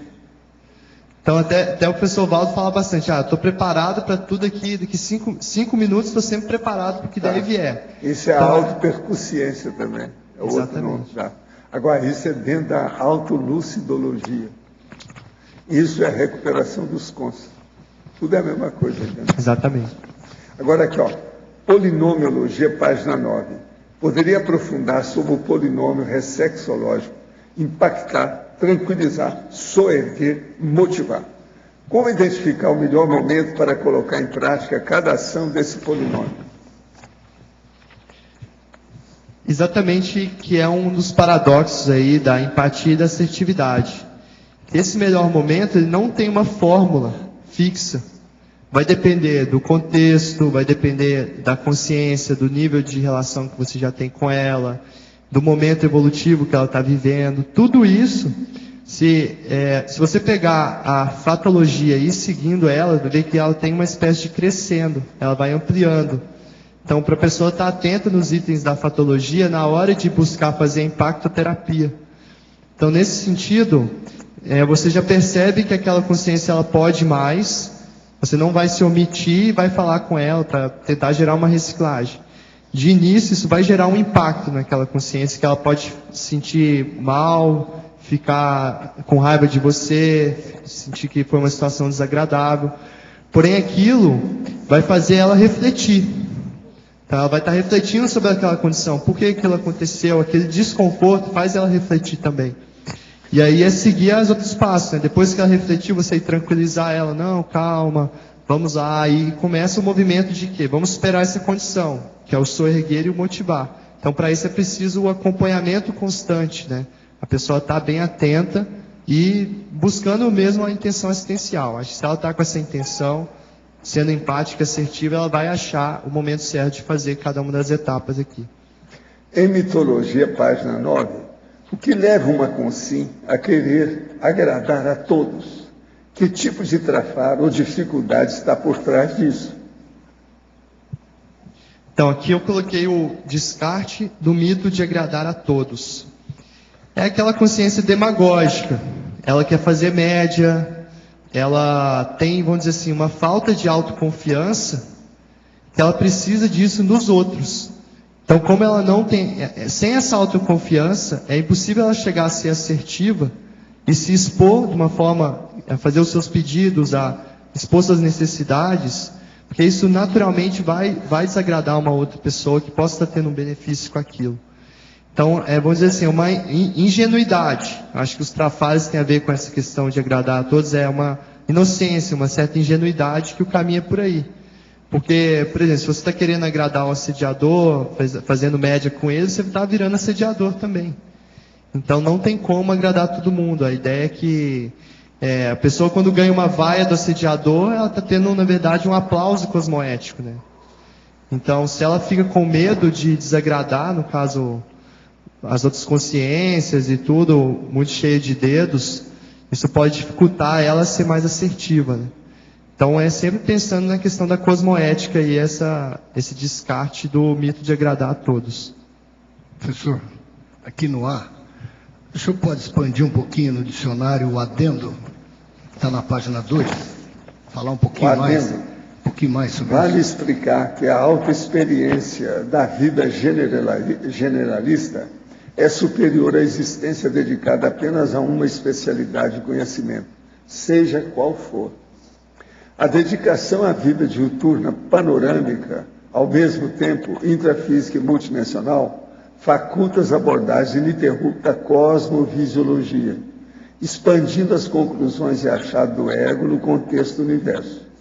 As ações da consciência tornam-se ampliadas, mais abrangentes e predispostas a maior exatidão perante as realidades e para a realidade.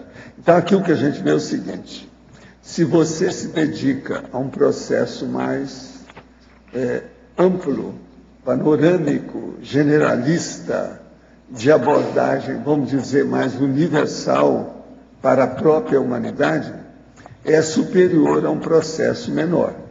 E outra coisa, isso amplia a sua cosmovisão. Com a cosmovisão, a sua tendência é ir para a multidimensionalidade. Isso, então, ainda vai expandir ainda mais as suas condições, porque você vai julgar com as realidades e para a realidade. Agora, o que a gente quer dizer aqui, que nessa omni-enumerologia, é o ideal para a pessoa chegar nisso. Então, você faz listagem de tudo que você aprecia, que você estuda, que você pesquisa, que você quer investigar. Essa listagem leva você, inevitavelmente, para o generalismo, para a cosmovisão, para a visão panorâmica da situação. Você vai ver a vida, então, por atacado. E deixa o varejismo. Varejismo é uma coisa que a maioria de nós todos temos experiência demais de vidas anteriores. O que falta para a gente é o atacadismo.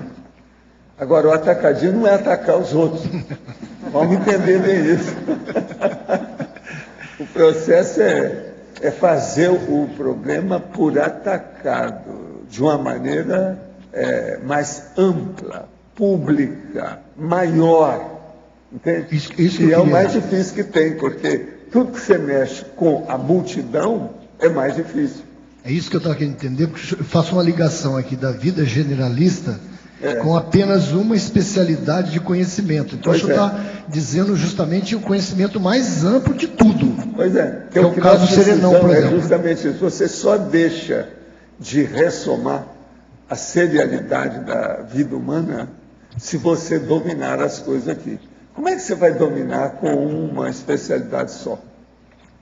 Como é que fica? Só eu já tenho 350 especialidades para estudar conscienciologia atualmente. Como é que fica? Então, a panorâmica, a cosmovisão é muito necessária. Por que é que eu me bato tanto aqui? Para a pessoa sair da egovisão ou monovisão e ir para a cosmovisão, a cosmovisiologia, ver a coisa ampla. Agora, essa amplitude ou esse processo tem que derrubar a parede, a janela e a porta. Não tem mais biombos, você está entendendo? Não tem mais muralhas, acaba tudo, então. Que tem umas você pessoas... então fica devassado perante a realidade. Tem umas pessoas que são favoráveis a pegar uma especialidade e aprofundar naquela especialidade. Mas aí justamente está contramão do e outra coisa, dá pena, né? Tem aquela pessoa que decora a Bíblia, então ele fica sabendo só aquilo que sabe na Bíblia. Ele é muito bom naquilo. Está perdendo tempo, besteira. A Bíblia é um livro cheio de pornografia, cheio de massacre, de tortura, de guerra. Está cheio de coisa. A Bíblia é um livro que as crianças não devem ler. Você não deve recomendar ler a Bíblia para a criança. Então você veja, isso é uma especialidade. A pessoa divide ir na biblioteca e ver, tem tanto livro melhor do que a Bíblia lá. Vamos estudar, tem muito tratado, muito processo técnico. Aquele livro seu... Problema da evolução. Aquele livro seu, 700 Experimentos, está bem dentro disso, porque ali são várias especialidades, né? Pois eu já fiz 700 para a pessoa escolher aquilo que ela quer. Uma varredura. Ali dentro tem um monte. Mas agora, eu comecei a fazer tudo na base de 70 sessões da Conscienciologia lá na enciclopédia. Hoje nós temos muito mais do que isso. Tem umas 350 sessões que a gente pode colocar. Entende? Vamos pensar nisso. Isso ajuda, inclusive, no psiquismo, né? Porque o senhor começa a fazer associações... Agora, o processo é a gente ampliar a visão. Sair do buraco da topeira. topeira. Mas, professor, desculpa.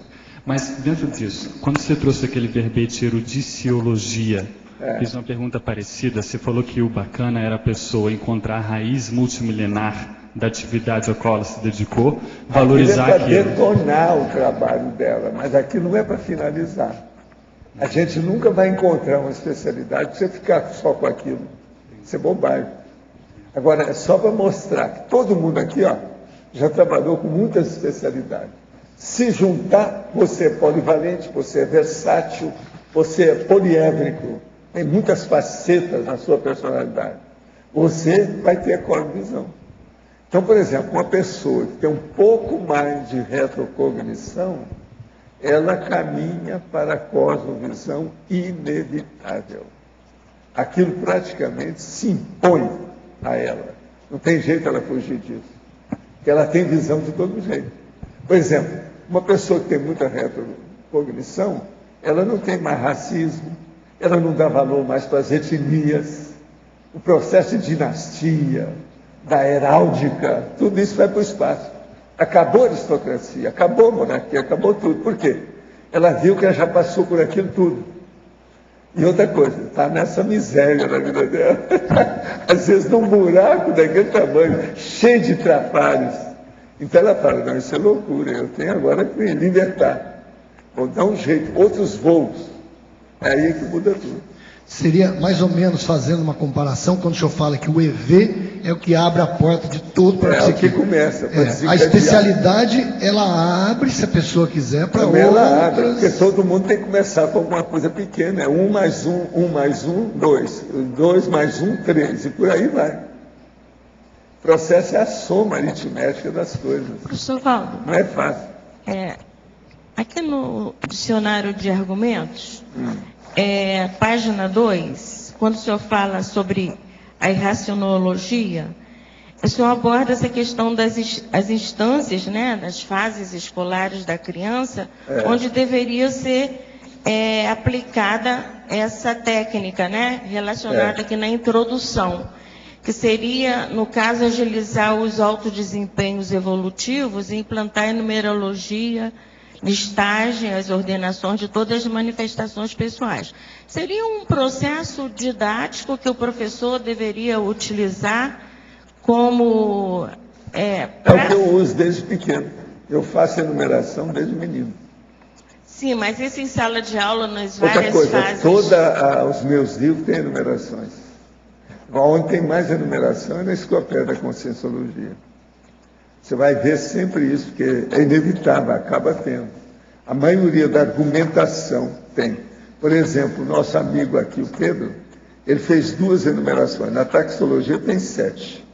E na caracterologia tem 8.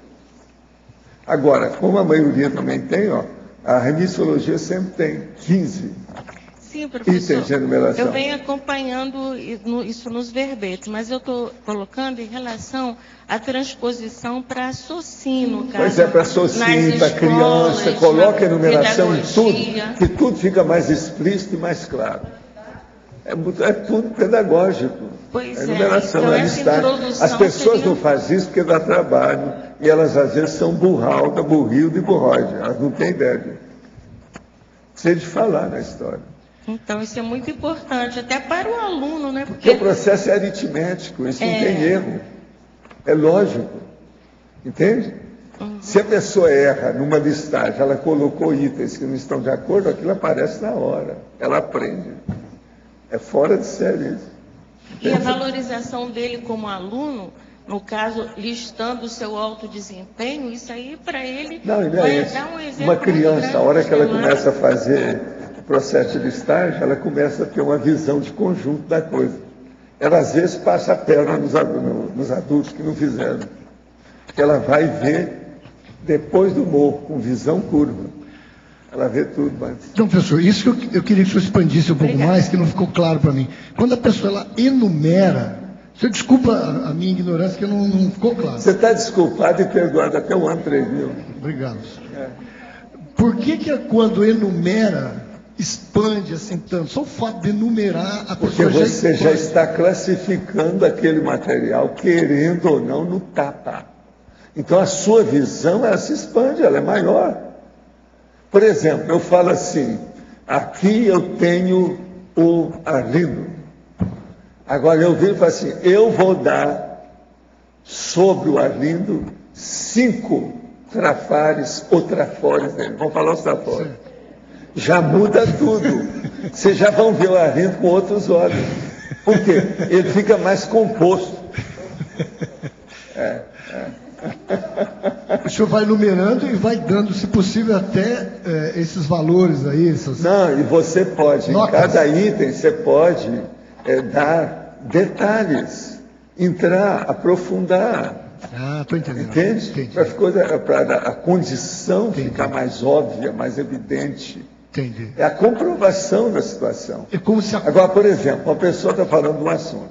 Se ele chega e faz uma listagem sobre aquele assunto, que é tudo pró-assunto, aquilo fica irrespondível. Ele cala a boca de todo mundo com a enumeração. Entendi. A enumeração é prática, é objetiva, ela aponta a realidade. Entende? Agora, ó, ao verbetógrafo. Poderia fazer um cotejo entre sinergismo, postura empática e autoexpressão assertiva com seu processo de reciclagem profissional? É o Diego que está falando isso, lá da Grinvex. O Diego.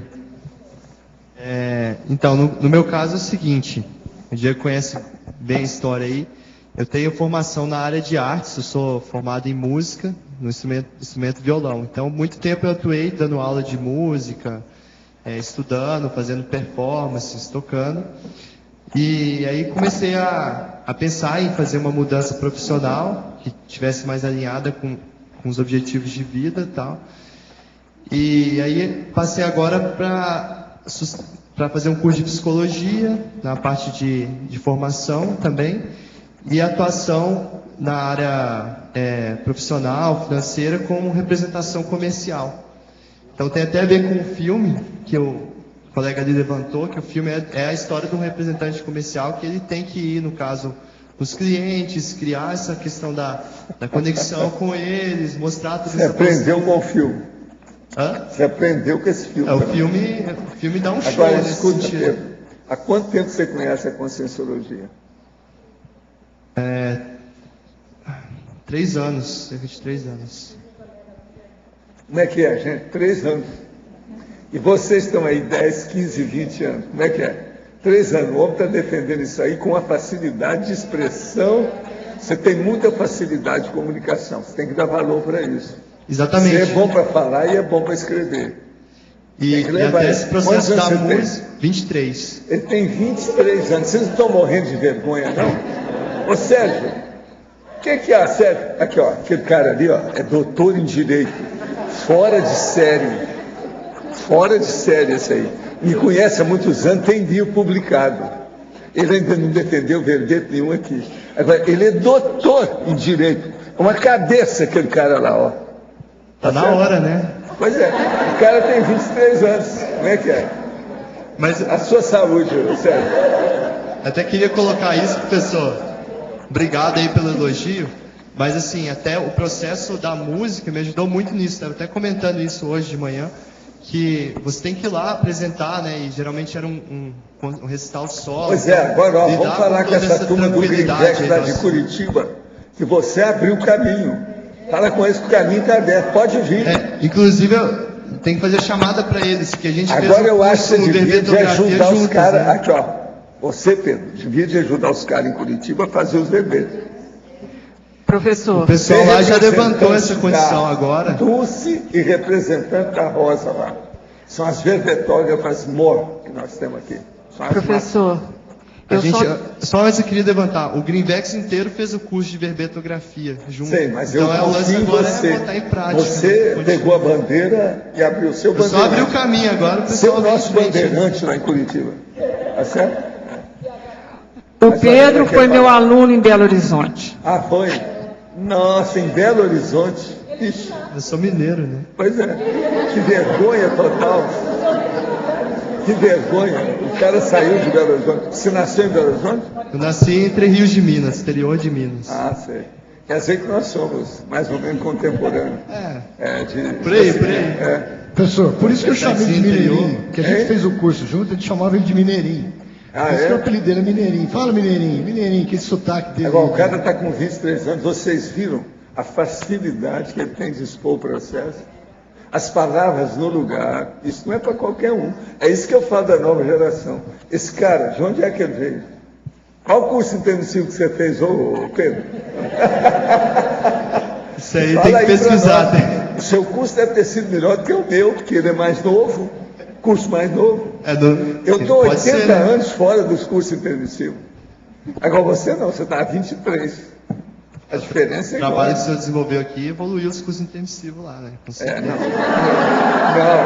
é lá que tem desenvolvido aqui. E vice-versa, né? A via de mão dupla. Professor, letra A. Sobre o curso intermissivo. O senhor poderia explicar para nós qual que é o pré-requisito para a pessoa entrar? Como é que os amparadores gerenciam? É a hora que ele vê a ficha da pessoa e vê que ela está pelo menos de vez. Ela às vezes não precisa estar madura, mas ela não pode ser verdolenga. Elas têm que estar de vez. Mas de vez entre em o verde e a maturidade, quer dizer, o maduro. Então eles veem, não, essa aí tem chance. Então eles convidam a pessoa. Mas quais são os critérios? Tem chance em que sentido? É a ficha da pessoa, por exemplo. Um critério que a pessoa já fez alguma coisa em matéria de assistência, já viu como é o processo da fraternidade, alguma coisa, já tem um lampejo, alguma luz nesse sentido. Então eles chamam a pessoa. E eles já vão acompanhando desde a vida intrafísica? Não, eles têm uma ficha, aquilo ali eles sabem tudo. Tem uns processos, aqueles que são evolucionam, ele chega na pessoa e olha assim, ele sabe tudo da ficha da pessoa. Escuta, eu que não sou nada, eu já fiz, através de clarividência, eu vi a retrocognição da pessoa, que nem sabia o que era retrocognição. Eu sabia quem era ela, o que é, de que modo, papapá, tudo. Entende? Agora pensa bem esse evolução. Se eu boboca aqui, ó, com um corpo humano, sou capaz de fazer isso, pensa esses caras. Sabe tudo. Agora, tem a ficha disso. Eles têm os registros dessa coisa toda. Então, todo mundo ele sabe como é que é. Agora, alguns aqui foram pegos lá. Sabe como é que pega cavalo selvagem, erva selvagem, no meio do pasto, no meio da mata. Alguns foram feitos assim, com calma. Mas chamaram o cara e falaram como é que é. Você não quer mudar? Aí eu falei assim, não, eu estou tão acostumado aqui no pasto. Entende? Eu gosto tanto aqui da baratosfera e tal. Mas eles falam, não, mas lá tem umas vantagens. Então eles começam a fazer uma enumeração das vantagens para a pessoa. O evolução tem a mega empatia. O evolução tem a mega empatia, a mega assertividade. Mas o problema é isso não. O processo é de heterocognição, que é a cognição do outro. Eles têm noção daquilo mais do que a própria pessoa. Entende? Isso aí é muito sério. Então, por exemplo, às vezes uma mãe ou um pai, quando é muito observador, ele já tem esses princípios nele também. Ele conhece mais o filho do que o próprio filho. Ele vê as reações de um filho, por exemplo. Entende? Então, o enumerador, até um certo ponto, ele que é o meu colaborador mais chegado, um amparador, ele fala o seguinte, que às vezes um evoluciólogo, ele é um super pai e uma super mãe da pessoa. O povo não entende, custa entender isso. Entende? Por quê? Ele conhece mais que a mãe e o pai, mais que o avô e a avó, mais que a família inteira da pessoa. Ele está com a ficha na mão, ele sabe da história. Agora, a ficha, ela dá um resumo daquela condição. Então, isso não tem erro. A coisa tudo, sabe? Outra coisa, onde essas consciências mais avançadas, elas desenvolvem o trabalho nessas comunidades mais evoluídas, aquilo é muito equilibrado demais. Não tem erro, não há marola, não há contratempo, entendeu não? Então, tudo é muito certinho, tudo correto. É difícil sair da correção, não tem jeito de entrar naquilo. É muito já estabelecido, sabe? A situação é muito sólida e consolidada. Professor. Então, como é que fica? A pessoa acerta demais. E outra coisa, com o passar do tempo, você já pensou, ele já olhou milhares de pessoas, já sabe tudo, o jeito. Por exemplo, eu olhando as coisas, o Pedro é uma boa coisa para a turma do Loche, a pena que o Loche não está aí. Você já passou lá na Apex? Você devia de fazer curso na Apex, para eles te examinar. Outros também, essa turma aí da Cons, que veio com 5 cobaias, você devia de passar lá, para examinar você. Você está com 23 anos, com essa disposição, esse negócio todo, se diverte. Agora, entrou, que é o pecadilho da mocidade, entrou na arte, mas já está deixando a arte, quer dizer, você caiu em si. Isso faz parte do serviço. Isso é o normal, muito positivo. Entendeu? Agora, essa turma precisa de ver isso, como é que é. Você com 23 anos já dominou o processo. Você não está batendo recorde, mas é dos primeiros que tem aqui. O que bateu o recorde até agora tinha 15 anos que defendeu aqui o rendimento. Entende? O Antônio. Professor. Mas agora você é dessa equipe. Me coloca agora a é da situação turma aí, recente que veio de lá. Agora, precisa examinar você, como é que é. Como é que é seu jeito. Examinar, por exemplo, sua auto-organização. Depois você entrar na psicologia. Não agora, tem que esperar mais um pouco. Outra coisa, você ainda não é gente. A pessoa só vira gente mesmo aos 26 anos. Já tem mais 3 anos. Estou chegando lá, né, Paulo? Pois é. Professor. Agora, tudo é a fase de preparação.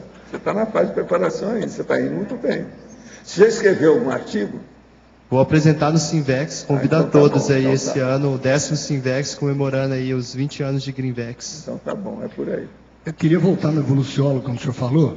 Aqui, o senhor sempre fala que nem todo mundo vai chegar. Né? Os intermissivistas, muitos vão ficar pelo caminho, não vão nem chegar aqui. Sim, né? sempre tem as quebras. Sempre tem as quebras. Mas outra coisa, toda regra tem exceção. Mas tem aqueles que chegam e vão embora também, como o senhor fala, que são mas esse é porque não aguentam. O nível nosso, e vai ficar, isso ainda vai acontecer sempre. Agora, porque o nosso nível vai subindo. A pessoa chega, ela tem um gap.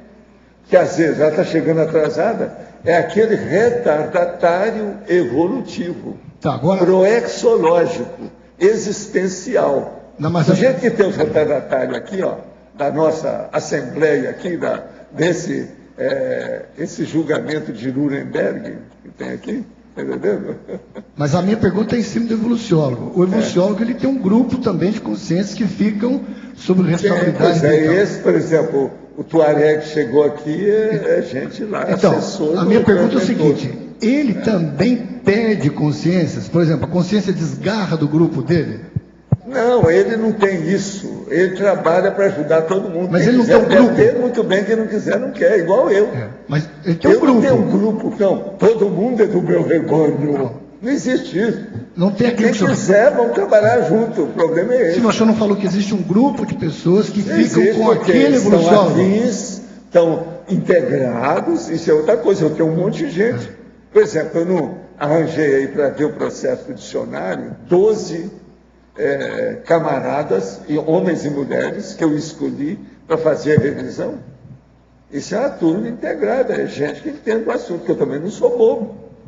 Eu estou trabalhando com esse negócio de livro faz só 60 anos. Porque eu lembro que o senhor falou alguma coisa em torno de 1 milhão de consciências com o evoluciólogo. Então, agora, 1 milhão é pouco para ele. Ele sabe muito mais do que isso. Agora tem aqueles. Outra coisa, você esqueceu do negócio que o evoluciólogo tem. O evoluciólogo que eu estou falando, o consciência. TAC, ritmologia. Pensa nisso. Tudo que é nosso aqui, você multiplica por 1000 lá. E aí você vai começar a entender como é que eles são. É assim, ó. Nós, como consciência, somos muito mais atilados que essa ajuda. Nós somos. Entende? A gente é muito mais do que isso, nós não recuperamos os cons.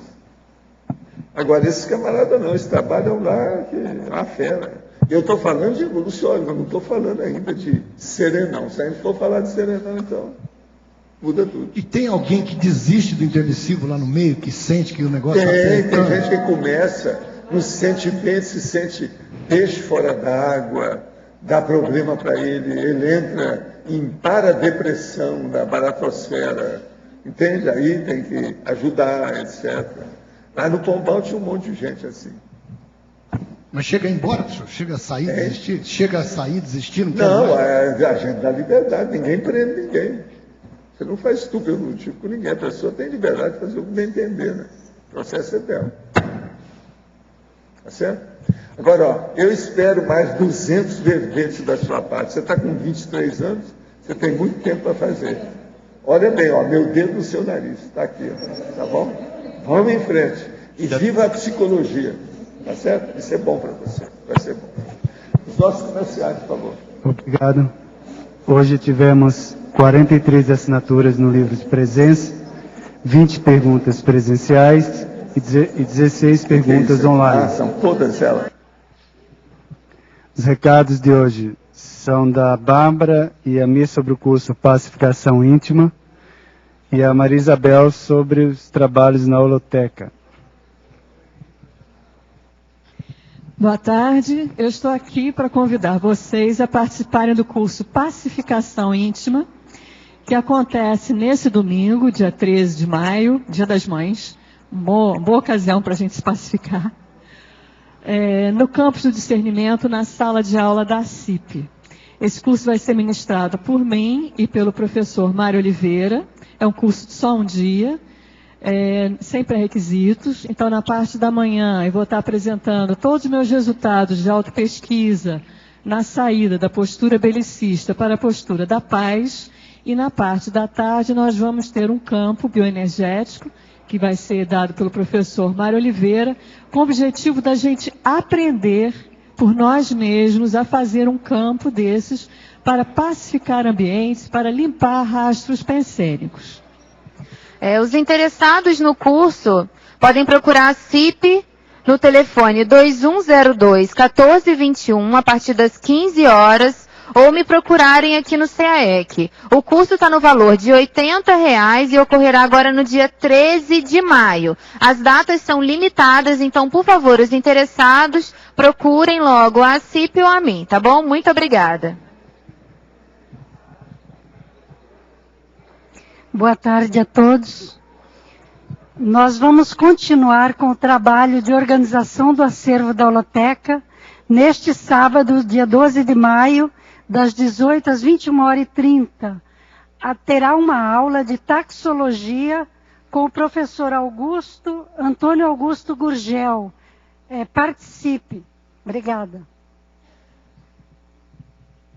E para amanhã teremos o verbete Máscara Social. A especialidade é parapatologia, de autoria do professor Fernando Stefanello. Obrigado pela presença e até amanhã.